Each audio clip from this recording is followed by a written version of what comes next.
English ಅಲ್ಲಿ ಮಾತಾಡಕ್ಕೆ ಕಷ್ಟನಾ? ಅರ್ಥ ಆಗತ್ತೆ ಆದ್ರೆ ಮಾತಾಡುವಾಗ ಭಯನ? ಮಾತಾಡುವಾಗ ಗ್ರಾಮರ್ ಅಲ್ಲಿ ಮಿಸ್ಟೇಕ್ಸ್ ಆಗ್ತಿದ್ಯಾ? ಹಾಗಿದ್ದಲ್ಲಿ ಚಿಂತೆ ಬಿಡಿ, ನಿಮ್ಮ ಸಮಯ ಕೊಡಿ. I promise you can become a complete English man. ನಮಸ್ಕಾರ ವೀಕ್ಷಕರೇ, ನಿಮ್ಮೆಲ್ಲರಿಗೂ ವೈಡರ್ ಹಾರೈಸನ್ಸ್ ನ English and personality become a complete English man live ಕಾರ್ಯಕ್ರಮಕ್ಕೆ ಮತ್ತೊಮ್ಮೆ ಸ್ವಾಗತ. ನಿಮ್ಗೆ ಇಂಗ್ಲಿಷ್ ಅರ್ಥ ಆಗುತ್ತೆ ಆದ್ರೆ ಮಾತನಾಡಕ್ಕೆ ಆಗ್ತಾ ಇಲ್ವಾ? ಮಾತನಾಡುವಾಗ ಭಯ ಆಗುತ್ತಾ? ಹಾಗೇನೆ ಸಾಕಷ್ಟು ಇಂಟರ್ವ್ಯೂಗಳನ್ನ ಅಟೆಂಡ್ ಮಾಡಿ ಪಾಸ್ ಆಗ್ತಾ ಇಲ್ವಾ? ಹಾಗಾದ್ರೆ ಬನ್ನಿ ಇವತ್ತು ಚಂದ್ರಶೇಖರ್ ಸರ್ ಅವರನ್ನ ಭೇಟಿ ಮಾಡಿಸ್ತೀನಿ. Thank you. ನಮಸ್ಕಾರ ವೀಕ್ಷಕರೇ, ವೆರಿ ಗುಡ್ ಈವ್ನಿಂಗ್. ಇವತ್ತು ನಾವು ನಿನ್ನೆ ಡಿಸ್ಕಸ್ ಮಾಡ್ತಿದ್ವಲ್ಲ, ಸೊ ಪ್ರೆಸೆಂಟ್ ಕಂಟಿನ್ಯೂಯಸ್ ಟೆನ್ಸ್ ಅಂತ, ಅದ್ರ ಬಗ್ಗೆ ಸಾಕಷ್ಟು ಡಿಸ್ಕಸ್ ಮಾಡ್ತಿದ್ದೀವಿ. ಅದ್ರ ಜೊತೆಗೆ ನಾನು ಹೇಳಿದೆ ಟೆನ್ಸಸ್ ಅಂತಂದ್ರೆ ಲೈಕ್ ಟೈಮ್ ಅಂತ. ಅಲ್ಲಿ 12 ಟೆನ್ಸಸ್ ನ ನಾವು ಗಮನದಲ್ಲಿ ಇಟ್ಕೋಬೇಕಾಗತ್ತೆ. 12 ತರ ನಾವು ಲೈಕ್ ಒಂದು ವರ್ಬ್ ನ ಒಂದು ಆಕ್ಷನ್ ನ, ಈಗ ಬಾ ಅಂತಿರುತ್ತೆ, ಅದನ್ನ ನಾವು 12 ತರದಲ್ಲಿ ನಾವು ಯೂಸ್ ಮಾಡಬಹುದು. ಅಂತವನ್ನ ಲೈಕ್ ಟೆನ್ಸಸ್ ಅಂತ ಹೇಳ್ತೀವಿ. ಪ್ರೆಸೆಂಟ್ ಅಲ್ಲಿ 4, ಪಾಸ್ಟ್ ಅಲ್ಲಿ 4 ಮತ್ತೆ ಫ್ಯೂಚರ್ 4 ಅಂತ. ನಿನ್ನೆ ಏನ್ ಮಾಡಿದ್ವಿ ಅದನ್ನ ಸ್ವಲ್ಪ ರಿವಿಷನ್ ಮಾಡೋಣ, ಅದನ್ನ ಮತ್ತೆ ಕಂಟಿನ್ಯೂ ಮಾಡೋಣ. So you can, if you want to notes ನೀವು ಬರ್ಕೋಬೇಕು ಅಂತಂದ್ರೆ, ಸೊ ನಿಮ್ಗೆ ಸ್ಕ್ರೀನ್ ಮೇಲೆ ಲೈಕ್ ಏನಿರುತ್ತೆ, ಸೊ ಸೆಂಟೆನ್ಸಸ್ ಬರುತ್ತೆ, ಅದನ್ನ ನೀವು ನೋಟ್ ಮಾಡ್ಕೊಳ್ಳಿ. ಸೊ ಸ್ಲೋ ಆಗಿ ಹೇಳ್ತೀನಿ. ಟೆನ್ಸಸ್, ಟೆನ್ಸ್ ಅಂತಂದ್ರೆ ಗ್ರೀಕ್ ಪದ. ಸೊ ಅದನ್ನ ನಾವು ಇಂಗ್ಲಿಷ್ ಅಲ್ಲಿ ಕಾಲ ಅಂತ ಹೇಳ್ತೀವಿ. ಸೊ ಅದಕ್ಕೆ ನಾವು ಪ್ರೆಸೆಂಟ್ ಟೆನ್ಸ್, ಪಾಸ್ಟ್ ಟೆನ್ಸ್ ಮತ್ತೆ ಫ್ಯೂಚರ್ ಟೆನ್ಸ್ 3 ಕಾಲಗಳಿರುತ್ತೆ. ಅದನ್ನ ಕನ್ನಡದಲ್ಲಿ ನೀವು ಭೂತಕಾಲ, ಭವಿಷ್ಯತ್ ಕಾಲ ಮತ್ತೆ ವರ್ತಮಾನ ಕಾಲ ಅಂತ ಕೂಡ ಹೇಳ್ಬೋದು. ಸೊ ಇದರಲ್ಲಿ 3 ಟೆನ್ಸ್ ಇರುತ್ತೆ. ಸೊ ಮುಂದೆ ಹೋದ್ರೆ ಪ್ರೆಸೆಂಟ್ ಟೆನ್ಸ್. ಪ್ರೆಸೆಂಟ್ ಟೆನ್ಸ್ ಅಲ್ಲಿ 4 ತರ ಟೆನ್ಸಸ್ ಇರುತ್ತೆ. So simple present tense, present continuous tense, present perfect tense ಮತ್ತೆ ಪ್ರೆಸೆಂಟ್ ಪರ್ಫೆಕ್ಟ್ ಕಂಟಿನ್ಯೂಸ್ ಟೆನ್ಸ್. ಇದ್ರ ಬಗ್ಗೆ ಆಲ್ರೆಡಿ ಡಿಸ್ಕಸ್ ಮಾಡಿದೀವಿ. So 4 simple present, present continuous, present perfect ಮತ್ತೆ ಪ್ರೆಸೆಂಟ್ ಪರ್ಫೆಕ್ಟ್ ಕಂಟಿನ್ಯೂಯಸ್. ಈಗ ನಾವು ಆಲ್ರೆಡಿ ಸಿಂಪಲ್ ಪ್ರೆಸೆಂಟ್ ಬಗ್ಗೆ ಡಿಸ್ಕಸ್ ಮಾಡಿದ್ದೀವಿ. ಇವತ್ತು ನಾವು ಪ್ರೆಸೆಂಟ್ ಕಂಟಿನ್ಯೂಯಸ್ ಬಗ್ಗೆ ಡಿಸ್ಕಸ್ ಮಾಡ್ತಿದ್ದೀವಿ.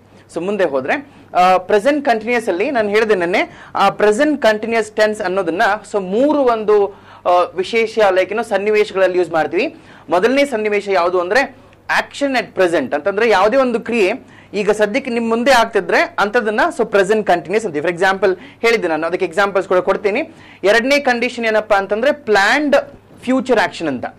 ಅಂದ್ರೆ ನಾಳೆ ಬಗ್ಗೆ ಕೂಡ ಹೇಳ್ಬೋದು, ಬಟ್ ಅದು ಏನಾಗಿರ್ಬೇಕು, ಪ್ಲಾನ್ಡ್ ಆಗಿರ್ಬೇಕು. ಅದು ಏನಾಗಿರ್ಬೇಕು, ಲೈಕ್ ಪ್ಲಾನ್ಡ್ ಆಗಿರ್ಬೇಕು ಅಂತದನ್ನ ಸೊ ಪ್ಲಾನ್ಡ್ ಫ್ಯೂಚರ್ ಆಕ್ಷನ್, ಅದನ್ನ ಕೂಡ ಪ್ರೆಸೆಂಟ್ ಕಂಟಿನ್ಯೂಸ್ ಯೂಸ್ ಮಾಡಬಹುದು. ಸೊ 3ನೇ ಕಂಡೀಷನ್ ಯಾವ್ದಪ್ಪ ಅಂತಂದ್ರೆ ಟೆಂಪರರಿ ಎವ್ರಿಡೇ ಆಕ್ಷನ್ಸ್ ಅಂತ. ಸೊ ಟೆಂಪರರಿ ಎವ್ರಿಡೇ ಆಕ್ಷನ್ಸ್ ಅಂದ್ರೆ ಈಗ ನಾವು ಲೈಕ್ ಟೆಂಪರರಿ ಅಂದ್ರೆ ಲೈಕ್ ಅಷ್ಟೊಂದು ಲೈಕ್ ಅದು ಫಿಕ್ಸ್ಡ್ ಅಂತಲ್ಲ, ಅದು ಪರ್ಮನೆಂಟ್ ಅಲ್ಲ. So just temporary, may be 1 month ಆಗ್ಬೋದು, 2 ಮಂತ್ಸ್ ಆಗ್ಬೋದು, ಬಟ್ ಅದು ಎವ್ರಿಡೇ ಆಗುತ್ತೆ. ಅಂತವನ್ನ ನಾವು ಪ್ರೆಸೆಂಟ್ ಕಂಟಿನ್ಯೂಸ್ ಕೂಡ ಯೂಸ್ ಮಾಡಬಹುದು. ಅದಕ್ಕೆ ಎಕ್ಸಾಂಪಲ್ ಕೊಡ್ತೀನಿ. ಈಗ ಆಕ್ಷನ್ ಅಟ್ ಪ್ರೆಸೆಂಟ್ ಅಂದ್ರೆ ಯಾವುದೇ ಕ್ರಿಯೆ ನಿಮ್ ಮುಂದೆ ಆಗ್ತಿದೆ ಅಂತಂದ್ರೆ ಅಂತದಕ್ಕೆ ಎಕ್ಸಾಂಪಲ್ ಇದೆ, ಒಂದು 5 ಎಕ್ಸಾಂಪಲ್ ಇದೆ. ಈಗ ಸದ್ಯಕ್ಕೆ ಏನ್ ಮಾಡ್ತಿರೋದು ನೀವು, ಐ ಆಮ್ ವಾಚಿಂಗ್ ಟಿವಿ ಅಂದ್ರೆ ನಾನು ಟಿವಿ ನೋಡ್ತಾ ಇದ್ದೀನಿ ಇಂಥದನ್ನ ಲೈಕ್ ಈಗ ಎಕ್ಸಾಂಪಲ್ ನಡೀತಾ ಇದೆ, ಈಗ ಸದ್ಯಕ್ಕೆ ನಿಮ್ ಕಣ್ ಮುಂದೆ ನಡೀತಿದೆ, ಅದು ನೀವೊಂದು ಕೆಲಸ ಕ್ರಿಯೆ ಮಾಡ್ತಿದ್ದೀರಾ, ಅದನ್ನ ಐ ಆಮ್ ವಾಚಿಂಗ್ ಟಿವಿ. ಇಲ್ಲೇನಾಗುತ್ತೆ, ವಾಚಿಂಗ್ ಅನ್ನೋದು ING ವರ್ಬ್ ಅಂತ, ಅಲ್ಲಿ ಆಮ್ ಇರೋದ್ರಿಂದ ಇದನ್ನ ಪ್ರೆಸೆಂಟ್ ಕಂಟಿನ್ಯೂಸ್ ಅಂತ ಹೇಳ್ತೀವಿ. 2ನೇದು ಶಿ ಈಸ್ ಕ್ರೈಯಿಂಗ್. ಯಾರಾದ್ರೂ ಅಳ್ತಾ ಇದ್ರೆ, ಸೊ ನಮ್ ಕಣ್ ಮುಂದೆ ಅಳ್ತಾ ಇದ್ರೆ, ಚಿಕ್ಕ ಮಗು ಅಳ್ತಾ ಇದ್ರೆ ಅದಕ್ಕೆ ನಾವೇನಂತೀವಿ, ಶಿ ಈಸ್ ಕ್ರೈಯಿಂಗ್ ಅಂತ ಹೇಳ್ತೀವಿ ಅಲ್ವಾ. ಸೊ ಆಕ್ಚುಲಿ ಇವತ್ತು ಮಳೆ ಕೂಡ ಬರ್ತಿದೆ, ಅದಕ್ಕೆ ನಾವೇನಂತೀವಿ, ಇಟ್ ಈಸ್ ರೈನಿಂಗ್ ಅಂತ ಹೇಳ್ತೀವಿ. ಆಮೇಲೆ ಇನ್ ಕೇಸ್ ನಿಮ್ಮ ಮಮ್ಮಿ ಏನ್ ಮಾಡ್ತಿದ್ದಾರೆ ಕಿಚನ್ ಅಲ್ಲಿ, ಶಿ ಈಸ್ ಪ್ರಿಪೇರಿಂಗ್ ಡಿನ್ನರ್ ಅಂತ ಅಲ್ವಾ. ಸೊ ಮತ್ತೆ ನಿಮ್ಮ ತಮ್ಮ, ಅಣ್ಣ ಅವ್ರು ಏನ್ ಮಾಡ್ತಾರೆ, ಹಿ ಈಸ್ ಸ್ಟಡಿಂಗ್ ಅಂತ, ಓದ್ತಾ ಇದ್ದಾನೆ. ಸೊ ಅವ್ರು ಅಡಿಗೆ ಪ್ರಿಪೇರ್ ಮಾಡ್ತಿದ್ದಾರೆ, ಮಳೆ ಬರ್ತಾ ಇದೆ, ಅವಳು ಅಳ್ತಿದ್ದಾಳೆ, ನಾನ್ ಟಿವಿ ನೋಡ್ತಾ ಇದ್ದೀನಿ ಅಂದ್ರೆ ನನ್ನ ಕಣ್ ಮುಂದೆ ಏನ್ ಆಗ್ತಿದೆಯೋ ಅಂತವನ್ನ ಪ್ರೆಸೆಂಟ್ ಕಂಟಿನ್ಯೂಸ್ ಅಂತ ಹೇಳ್ತೀವಿ. ಅದನ್ನ ಆಕ್ಷನ್ ಅಟ್ ಪ್ರೆಸೆಂಟ್ ಅಂತ ಹೇಳ್ತೀವಿ. ಸೊ ಮುಂದೆ ಹೋದ್ರೆ ಈಗ ಪ್ಲಾನ್ಡ್ ಫ್ಯೂಚರ್ ಆಕ್ಷನ್ಸ್ ಅಂತ. ಏನಿದು ಪ್ಲಾನ್ಡ್ ಫ್ಯೂಚರ್ ಆಕ್ಷನ್ಸ್ ಅಂತಂದ್ರೆ ನಾಳೆ ಬಗ್ಗೆ ಮಾತಾಡೋದು, ಬಟ್ ಅದೇನಾಗಿದೆ, ಪ್ಲಾನ್ಡ್ ಆಗಿದೆ. ಎಕ್ಸಾಂಪಲ್, ಈಗ ಎಕ್ಸಾಂಪಲ್ ನೋಡೋಣ. I am going to my home town on 3rd June ಅಂತ ಒಂದಿದೆ. ಇಲ್ಲಿ ಐ ಆಮ್ ಗೋಯಿಂಗ್ ಅಂತಂದ್ರೆ ಬರೀ ಐ ಆಮ್ ಗೋಯಿಂಗ್ ಅಂತಂದ್ರೆ ನಾನು ಹೋಗ್ತಾ ಇದ್ದೀನಿ ಅಂತ, ಎಲ್ಲ ಹೋಗ್ತಿರ್ಬೋದು. I am going to home town ಅಂದ್ರೆ ಈಗ ಬರೀ I am going to home town ಅಂತಂದ್ರೆ ಬ್ಯಾಗ್ ತಗೊಂಡು ಹೋಗ್ತಾ ಇರ್ತೀರಾ, ಅವಾಗ ಹೇಳ್ಬೋದು. ಬಟ್ ಇಲ್ಲೇನಾಗಿದೆ, I am going to home town 3rd June, ಇವತ್ತಿನ್ನು ಬರೀ 25th. ಸೊ 3rd June ನೀವು ಹೋಗ್ತಿದ್ದೀರಾ ಅಂದ್ರೆ ಒಂದು ವಾರ ಸೊ ಮುಂದೆ ಹೋಗ್ಬೇಕು ಅಂತಂದ್ರೆ, ಬಟ್ ಇದು ಪ್ಲಾನ್ಡ್ ಆಗಿರ್ಬೇಕು. ಆಲ್ರೆಡಿ ನೀವು ಟಿಕೆಟ್ಸ್ ತಗೊಂಡಿರ್ತೀರಾ, ಬುಕ್ ಮಾಡಿರ್ತೀರಾ. ಆ ಕಂಡೀಷನ್ ಅಲ್ಲಿ I am going to my home town on 3rd June ಅಂತೀವಿ. Second example, she is coming by next week ಅಂತ. ಸೊ ಅವರು ಲೈಕ್ ನೆಕ್ಸ್ಟ್ ವೀಕ್ ಬರ್ತಿದ್ದಾರೆ ಅಂತ, ಅಂದ್ರೆ ಈಗ ಬರ್ತಿಲ್ಲ, ನೆಕ್ಸ್ಟ್ ವೀಕ್ ಬರ್ತಾರೆ, ಅದು ಕೂಡ ಪ್ಲಾನ್ಡ್ ಆಗಿದೆ. ಆಲ್ರೆಡಿ ಅವ್ರು ಇಂಟಿಮೇಟ್ ಮಾಡಿದ್ದಾರೆ, ಎವ್ರಿಥಿಂಗ್ ಇಸ್ ಸಚ್ ಪ್ಲಾನ್. ಆ ಒಂದು ಕಂಡೀಷನ್ ಅಲ್ಲಿ ಸೊ ಇದನ್ನ ಫ್ಯೂಚರ್ಗೆ ಯೂಸ್ ಮಾಡಬಹುದು. Example, she is coming by next week ಅಂತ. 3ನೇದು, he is getting married in July ಅಂತ. ಸೊ ಅವನು ಜುಲೈ ಅಲ್ಲಿ ಮದುವೆ ಆಗ್ತಿದ್ದಾನೆ. ರೈಟ್. ಈಗ ಮದುವೆ ಆಗ್ತಿದ್ ಬರೀ ಹಿ ಇಸ್ ಗೆಟಿಂಗ್ ಮ್ಯಾರಿಡ್ ಅಂದ್ರೆ ಮದುವೆ ಆಗ್ತಿದ್ದಾನೆ ಅಂತೇಳಿ, but he is getting married in July ಅಂತಂದ್ರೆ ಇದು ಫ್ಯೂಚರ್ ಆಗುತ್ತೆ. ಈ ಪ್ರೆಸೆಂಟ್ ಕಂಟಿನ್ಯೂಸ್ ನ ಫ್ಯೂಚರ್ ಕೂಡ ಯೂಸ್ ಮಾಡಬಹುದು, ಬಟ್ ಪ್ಲಾನ್ಡ್ ಆಲ್ರೆಡಿ ಏನಾಗಿದೆ, ಎಂಗೇಜ್ಮೆಂಟ್ ಆಗಿದೆ, ಆಲ್ರೆಡಿ ಛತ್ರ ಬುಕ್ ಆಗಿದೆ, ಅದಕ್ಕೋಸ್ಕರ ಅದನ್ನ he is getting married in July ಅಂತ ಹೇಳ್ತೀವಿ. 4ನೇ example, they are meeting me next month. ಈ ನೆಕ್ಸ್ಟ್ ಮಂತ್ ಅಂತ ಅವರು ನಮ್ಮನ್ನ ಲೈಕ್ ನೆಕ್ಸ್ಟ್ ಮಂತ್ ಮೀಟ್ ಮಾಡಕ್ಕೆ ಅಥವಾ ಭೇಟಿ ಮಾಡಕ್ ಬರ್ತಿದ್ದಾರೆ. ಇದು ಕೂಡ ಪ್ಲಾನ್ಡ್ ಆಕ್ಷನ್ ಇದೆ, ಅದನ್ನ ಫ್ಯೂಚರ್ಗೆ ಯೂಸ್ ಮಾಡ್ತೀವಿ. ಸೊ ಅದೇ ತರ. So last example, temporary every day actions ಅಂತ ನಾವು ಆಲ್ರೆಡಿ ಡಿಸ್ಕಸ್ ಮಾಡಿದ್ವಿ. ಸಿಂಪಲ್ ಪ್ರೆಸೆಂಟ್ ಟೆನ್ಸ್ ಅಂತಂದ್ರೆ ಎವ್ರಿ ಡೇ ಆಕ್ಷನ್ಸ್ ಯೂಸ್ ಮಾಡ್ತೀವಿ, ಬಟ್ ಇವನ್ ಪ್ರೆಸೆಂಟ್ ಕಂಟಿನ್ಯೂಸ್ ಕೂಡ ಎವ್ರಿ ಡೇ ಯೂಸ್ ಮಾಡ್ತೀವಿ. ಬಟ್ ಹೆಂಗಿರುತ್ತೆ ಅಂತಂದ್ರೆ ಅದು ಟೆಂಪರರಿ ಆಗಿರುತ್ತೆ, ಅದು ಪರ್ಮನೆಂಟ್ ಇರಲ್ಲ, ಟೆಂಪರರಿ ಆಗಿರುತ್ತೆ. ಅದಕ್ಕೊಂದು example, she is going to college ಅಂದ್ರೆ ಯಾರೇ ಒಬ್ರು ಕಾಲೇಜ್ ಹೋಗ್ಲಿ, ಅದು ಲೈಫ್ ಲಾಂಗ್ ಅವ್ರು ಕಾಲೇಜ್ ಹೋಗ್ತಾನೆ ಇರಲ್ಲ. ಅದು maximum 3 years, maximum 4 years, maximum 2 years, ಈ ತರ ಅದು ಟೆಂಪರರಿ ಆಗಿರೋದ್ರಿಂದ ಸೊ ನಾವೇನಂತ ಹೇಳ್ತೀವಿ, she is going to college. She goes to college ಅಂತ ಹೇಳಂಗಿಲ್ಲ, she is going to college ಅಂತೀವಿ. 2ನೇ example, he is studying in 10th standard ಅಂತ ಅಲ್ವಾ. ಸೊ ಅವನು 10ನೇ ಕ್ಲಾಸಲ್ಲಿ ಓದ್ತಿದ್ದಾನೆ ಅಂತ ಹೇಳಿ ಅಲ್ವಾ. ಇದು ಕೂಡ ಅಷ್ಟೇ 1 ವರ್ಷಕ್ಕೆ ಮಾತ್ರ ಲಿಮಿಟ್ ಆಗಿರುತ್ತೆ, ಹಂಗಾಗಿ ಇದನ್ನ ಟೆಂಪರರಿ ಎವ್ರಿ ಡೇ ಆಕ್ಷನ್ಸ್ ಅಂತ ಹೇಳ್ತೀವಿ. 3ನೇ example, I am going to spoken English classes ಅಂತ. ಸೊ ನಾನು ಸ್ಪೋಕನ್ ಇಂಗ್ಲಿಷ್ ಕ್ಲಾಸಸ್ಗೆ ಹೋಗ್ತಾ ಇದ್ದೀನಿ ಅಂದ್ರೆ ಇದು ಈಗ ಹೋಗ್ತಾ ಇದ್ದೀನಿ ಅಂತಲ್ಲ, ಹೋಗ್ತಾ ಇದ್ದೀನಿ, ಎವ್ರಿ ಡೇ ಹೋಗ್ತಿದ್ದೀನಿ, ಬಟ್ ಇದು ಅಗೇನ್ ಟೆಂಪರರಿ, ಇದು ಪರ್ಮನೆಂಟ್ ಆಗೇನಲ್ಲ, ಮೇ ಬಿ 3 monthsಗೋಸ್ಕರ, ಮೇ ಬಿ 2 monthsಗೋಸ್ಕರ, ಹಂಗಾಗಿ ಇದನ್ನ so temporary like every day actions ಅಂತೀವಿ. 4ನೇ example, metro construction is going on in Bangalore ಅಂತ ಅಂದ್ರೆ ಬ್ಯಾಂಗ್ಳೂರಲ್ಲಿ ಈ ಮೆಟ್ರೋ ರೈಲ್ ಕನ್ಸ್ಟ್ರಕ್ಷನ್ ನಡೀತಾ ಇದೆ. ಇದು ಕೂಡ ಪರ್ಮನೆಂಟ್ ಆಗಿ ಯಾವಾಗೂ ನಡೆಯಲ್ಲ, definitely one day it has to end ಅಲ್ವಾ. ಸೊ 1 year ಅಲ್ಲಿ ಆಗುತ್ತೆ ಈ ಪ್ರಾಜೆಕ್ಟ್ ಅಂತ ಇರುತ್ತಲ್ಲ, ಹಂಗಾಗಿ ಇದನ್ನ present continuous which is future action but planned ಅಂತ ಹೇಳ್ತೀವಿ. ಸೊ ರಿಪೀಟ್ ಮಾಡ್ತಿದ್ರೆ, ಈ ಪ್ರೆಸೆಂಟ್ ಕಂಟಿನ್ಯೂಸ್ ಅನ್ನೋ ಟೆನ್ಸ್ ನ ನಾವು 3 ಕಂಡೀಷನ್ ಯೂಸ್ ಮಾಡ್ತೀವಿ. ಮೊದಲನೇ ಕಂಡೀಷನ್ ಬಂದು ಈಗ ಕಣ್ಮುಂದೆ ಆಗ್ತಿರ್ತಕ್ಕಂಥದ್ದು. ಎಕ್ಸಾಂಪಲ್, ನಿಮ್ ಕಣ್ಮುಂದೆ ಏನೆಲ್ಲ ಆಗ್ತದೆ, ಲೈಕ್ ನೀವು ಟಿವಿ ನೋಡ್ತಿದ್ದೀರಾ, ನಾನು ಮಾತಾಡ್ತಾ ಇದ್ದೀನಿ, ರೈಟ್. ಸೊ ಈಗೇನು ಕಾಫಿ ಕುಡಿತಾ ಇದ್ದೀರಾ, ಈ ತರ ಕಂಡೀಷನ್ ನ ಸೊ ಆಕ್ಷನ್ ಎಟ್ ಪ್ರೆಸೆಂಟ್ ಅಂತ ಹೇಳ್ತೀವಿ. 2ನೇ ಕಂಡೀಷನ್ ಯಾವುದಪ್ಪ ಅಂತಂದ್ರೆ, it is something like future actions, ನಾಳೆಗೆ ಆಗೋದು ಬಟ್ ಪ್ಲಾನ್ಡ್. ನಾಳೆ ಎಲ್ಲ ಹೋಗ್ತಿದ್ದೀರಾ, ಪ್ಲಾನ್ ಆಗಿದೆ, I am going to temple on Sunday ಅಂತ ಹೇಳ್ತೀವಿ. ಸೊ ಅಂದ್ರೆ ಇದು ಆಲ್ರೆಡಿ ಪ್ಲಾನ್ಡ್ ಆಗಿದೆ, ಅವಾಗ ಕೂಡ ಯೂಸ್ ಮಾಡಬಹುದು. ಸೊ ಮತ್ತೆ ಇನ್ನೊಂದು ಆಕ್ಷನ್ ಅಂತಂದ್ರೆ like it is something about every day actions, ಪ್ರತಿ ದಿವಸ ಆಗ್ತಕ್ಕಂಥದ್ದು. You are watching this programme, you are English and personality programme is going on from Wide Horizons. So something like that. ಈ ತರ present continuous ಅಲ್ಲಿ use ಮಾಡಬಹುದು. We have the first caller, let us speak to them now. Hello. Hello, hi sir. Yes sir. Sir, yesterday I was called for you, sir. Okay. My name is Girish. Dinesh. Yeah, sir. I'm calling from Bangalore. Okay. Sir, yesterday I tell my mistake is there. I spoke Okay. in English. Some mistake is there. Okay. I watch now. Improve my spoken. Okay. Please help for me, sir. Yeah, please go ahead. What is your doubt? Sir, ಇವಾಗ ನಾನು ಮಾತಾಡ್ಬೇಕಾರೆ ಅಂದ್ರೆ ಯಾವ time ಅಂದ್ರೆ ನಂಗೆ ಗೊತ್ತಾಯ್ತು present future ಆಮೇಲೆ ಮಾತಾಡಕ್ ಬರುತ್ತೆ. ಆದ್ರೆ ಒಂದೊಂದ್ಸಲಿ ಕನ್ಫ್ಯೂಷನ್ ಆಗುತ್ತೆ, ಅದೇ ಸ್ವಲ್ಪ ಕನ್ಫ್ಯೂಷನ್ ಆಗುತ್ತೆ. ಓಕೆ, ಸೊ ತೊಂದರೆ ಇಲ್ಲ. ನಾನೀಗ ಆಲ್ರೆಡಿ ಲೈಕ್ ನಿಮ್ಗೆ ಟೆನ್ಸಸ್ ಬಗ್ಗೆ ಹೇಳ್ತಾ ಇದ್ದೀನಿ.